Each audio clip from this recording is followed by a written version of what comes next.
A pleasant day to you, Ma'am and Sir. I am Leia Gohangna from Umila, Glamut, Ifugao.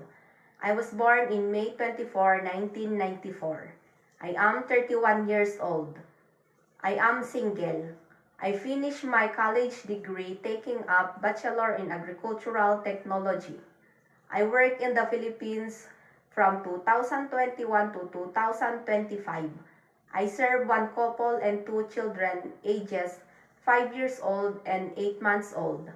My duties and responsibilities are cleaning the house, cooking, doing laundry and marketing, and taking care of the children. I am willing to take good care of a newborn baby and willing to teach them how to read and write in English. I want to work in Hong Kong because I want to earn and save money for myself and for my family. To my future employer, Ma'am and Sir, I promise to do my very best to do my duties and responsibilities to you as my employer. As well, I promise to finish my contract to you as my employer. Ma'am and Sir, I am looking forward to work with you, Ma'am and Sir. Thank you very much.